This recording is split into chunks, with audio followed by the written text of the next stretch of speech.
चुनाव निपट चुके हैं और भीमताल ब्लॉक से लगातार 5 ही बार हमारे हरीश विजय हमें ब्लॉक प्रमुख बने हैं। ये जिनको भीमताल ब्लॉक में पंचायत चुनाव का चाणक्य कहा जाता है। तो आइए हरदा से रूबरू होते हुए कुछ बातें इनसे हरदा से पूछते हैं। हरदा, आपका राजनीतिक करियर कैसा रहा और आपने अभी तक कौन से दायित्व को आपने निभाया अभी तक? देखिए, सबसे पहले जब मैं स्टूडेंट लाइफ में था तो मैं सबसे पहले 1983-84 में मैं छात्र संघ का उपाध्यक्ष बना और उसके बाद 85-86 में मुझे छात्र संघ का अध्यक्ष बनने का मौका मिला।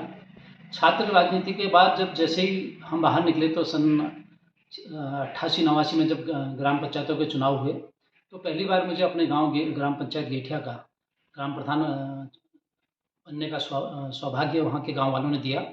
और तत्पश्चात मुझे कोऑपरेटिव सेक्टर में, चाहे कोऑपरेटिव सोसाइटी जीडी कोट का अध्यक्ष हो, चाहे भीषण संघ जिला भीषण संघ का अध्यक्ष हो, चाहे डिस्ट्रिक्ट कोऑपरेटिव बैंक का डायरेक्टर के रूप में काम करने का मुझे सहकारिता में भी मौका मिला। उसके बाद 2003 से चाहे हमारी पत्नी ब्लॉक प्रमुख बनी या हम जिला पंचायत सदस्य बने, तो 2003 से लगातार आज तक भीमताल वासियों की कृपा दृष्टि से, भीमताल क्षेत्र वासियों की, भीमताल विधानसभा वालों की कृपा दृष्टि से लगातार हमको या हमारी पत्नी को लगातार कोई ना कोई दायित्व मिला है, जिसके लिए मैं इन सब लोगों का आभारी हूँ। हरदा, आप इतने लंबे समय से पंचायत चुनाव में राज कर रहे हैं, तो आपकी विशेष उपलब्धि भीमताल ब्लॉक में क्या रही है ऐसी? देखिए, सबसे बड़ी बात यह है कि पहले हमको ये समझना पड़ेगा कि हम पंचायत प्रतिनिधि हैं। और क्योंकि जैसे हम प्रधान थे तो गांव की सरकार के रूप में हम थे, ब्लॉक में हम यदि हैं तो ब्लॉक की सरकार है, और ज़िले में अगर है तो ज़िले की सरकार, और उत्तराखंड में राज्य सरकार और केंद्र में भारत सरकार। तो हर सरकार का अपना कर्तव्य है, नैतिक कर्तव्य है, दायित्व है कि आप किस तरह से काम करते हैं। होता यह है कि हमारे जो ग्राम पंचायत है या हमारी जो पहला सबसे निचली सरकार है या बीच की सरकार है, हम लोगों को अपने कार्य और दायित्वों का पता नहीं रहता है। सबसे पहले तो हमें जानकारी होनी चाहिए कि हमारे क्या अधिकार हैं, क्या कर्तव्य हैं, क्या दायित्व हैं, और उसी हिसाब से हमें काम करना चाहिए। मैंने देखा हमारे पंचायत प्रतिनिधि चुन के आते हैं और जो प्रधान आया वो अपना ग्राम पंचायत अधिकारी या ग्राम विकास अधिकारी का बस्ता ढोते हुए नजर आते हैं, या जो वो कहते हैं उसी को हम यहाँ भरते हैं। और जितने कुछ ब्लॉक प्रमुख ऐसे हैं, अधिकांश नहीं, अब तो पढ़े लिखा आ गया, बहुत से ब्लॉक प्रमुखों का ये हाल था 2003 में मैं देखता था कि जो वीडियो ने कह दिया वही होता है, वीडियो कहेगा ये नहीं हुआ तो नहीं होगा। देखिए, 73वां संविधान संशोधन अधिनियम जो हुआ है उसमें पंचायतों को अधिकार है कि वो खुद अपनी योजनाएं बनाएंगे और उस पैसे को खुद खर्च करेंगे, क्योंकि आप एक संवैधानिक ढांचा है, पंचायतें जो है एक संवैधानिक ढांचा है। और जब से 73वें और 74वें संविधान संशोधन अधिनियम के तहत आपको दायित्व मिला है, आपको संवैधानिक ढांचा मिला है, तो आपको अपने अधिकार और कर्तव्य समझने होंगे। और उसी के तहत हमने गांव में, आप देख रहे होंगे, हमने एक गेठिया में कम से कम 1 एकड़ पे एक महिला चेतना उपवन बनाया, जिसमें महिलाओं के दुकानें या रेस्टोरेंट या मुर्गी पालन, बकरी पालन और बत्तख पालन, मछली पालन का सारा का काम वहाँ पर हमारा किया जा रहा। उसमें हमने 2 कमरे बनाए, कभी किसी को गेस्ट रूम के रूप में उसको प्रयोग किया जा रहा है। बीच में हमारे पंचायत सचिव आए थे, चंद्रेश यादव जी, तो वो भी वहाँ पर आए और उन्होंने भी उसकी भूरी भूरी प्रशंसा की। इसी तरह से हमने, चाहे दूरस्थ गाँव, चाहे पिंडो है, वहाँ पर एक ओपन थिएटर बनाया। हमने नगारी गाँव में ओपन थिएटर बनाया। हमने आपका रोसिल में एक ओपन थिएटर बनाया और एक गेस्ट हाउस बनाया, एक रामलीला ग्राउंड बनाया। वो ऐसी चीज़ें हैं जो रामलीला ग्राउंड बनाया, उसमें लोग शादी ब्याह कर रहे, जो हल्द्वानी जाते थे अपना शादी के लिए, अपना बैंक्वेट हॉल वगैरह ढूंढने के लिए, आज वो वहीं लोकल में शादी कर रहे हैं, तो गांव वालों का पैसा काफ़ी बच रहा। दूसरा, जो छोटी मोटी समस्याएं हैं, जैसे कहीं छोटी रोडें हैं, उन रोडों का निर्माण हमने किया मेरा गांव मेरी सड़क से। तो पंचायत का ये काम है कि जो गांव की समस्या है उसको सरकार तक ले जा करके, या जो आपसे हो सकती है आप उससे करें, बाकी जो सरकार से तक जा सकती है आप वो पूरा करने का करें, यही हमारी उपलब्धि है। आपका राज्य बनाने में बड़ा सहयोग रहा। अब उत्तराखंड बनने में 25 साल हो चुके हैं, तो क्या इस सपनों का उत्तराखंड बना है? देखिए, इसमें जिस उम्मीद से हम लोगों ने सोचा था या आंदोलनकारियों ने सोचा था, उस उम्मीद से हमारा राज्य नहीं बना। राज्य बनने के बाद एक नरेंद्र तिवारी जी के रूप में हमें एक बहुत अच्छा मुख्यमंत्री मिला, और उसके बाद कोई अनुभव वाला बहुत कम ही लोग हमें मिल पाए जो राज्य के लिए सोचते थे।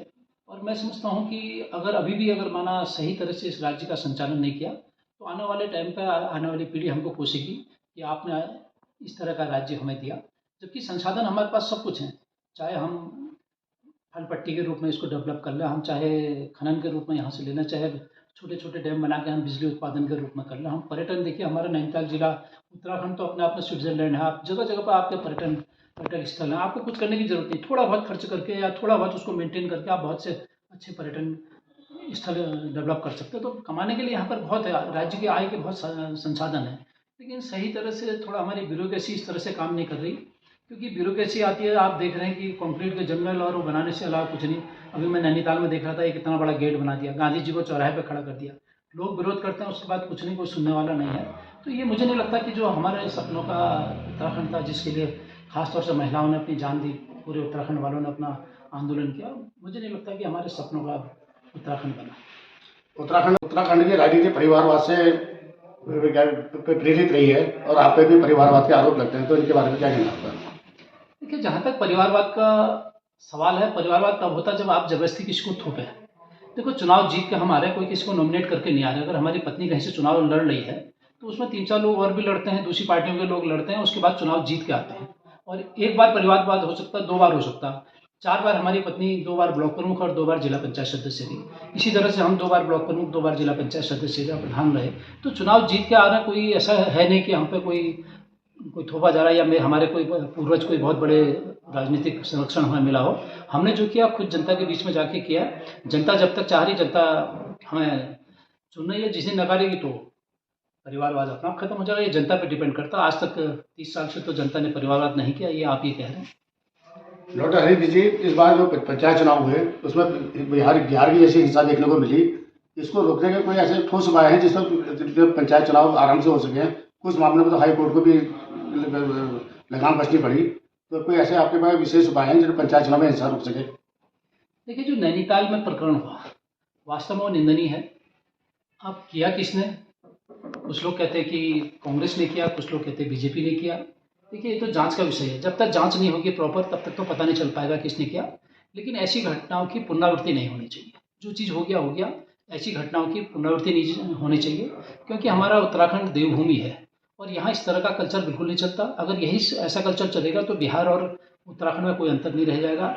अगले बार जब भी चुनाव हो, मेरा प्रशासन से भी वो है और सरकार से भी निवेदन है कि इतना एक्ट वहाँ पर सिक्योरिटी रहे कि आदमी बेहिचक करके वोट डाल सके। आपने देखा अगर ऐसा होता तो भीमताल और जगह घटनाएं हुई। भीमताल में आदमी आया, आज तक तो कभी कोई ऐसी दुर्घटना नहीं हुई। हाँ, एक बार 2003 पे हमारे साथ भी ऐसे ही हुआ, गाड़ियाँ रोकना, गाड़ियाँ सीज करना, हमारे मेंबरों को डराना धमकाना। जब 2003 में तब नरेंद्र तिवारी जी की सरकार थी, जो हमारे आदर्श भी थे, उन्हीं की सरकार थी और हमें इस तरह से उस समय परेशान किया गया। लेकिन ये चलता रहता छोटा मोटा, लेकिन आगे ये भी नहीं चलना चाहिए। मेरा ये सुझाव है कि बिल्कुल ये खत्म होना चाहिए। डॉक्टर हरीश जी, आपने पंचायतों में बहुत लंबा राज किया है, तो आने अब जब 227 विधानसभा के चुनाव होने वाले हैं तो आप अपनी दावेदारी प्रस्तुत करेंगे? निश्चित रूप से 2027 में हम अपनी दावेदारी पेश करेंगे और हाईकमान के सम्मुख हमने रख भी दी है। और मैं समझता हूँ कि 2027 अगर भगवान चाहेगा, सब कुछ ठीक रहेगा, तो दमदार तरीके से चुनाव लड़ेंगे और ये सीट भाजपा की झोली में भी डालेंगे, भीमताल विधानसभा। बनने के बाद लगातार पंचायतों में राज कर रहे हैं। पंचायतों के चाणक्य श्री हरीश जी से हमारी बातचीत हुई और जहाँ हरीश जी ने बेबाक अपनी राय रखी।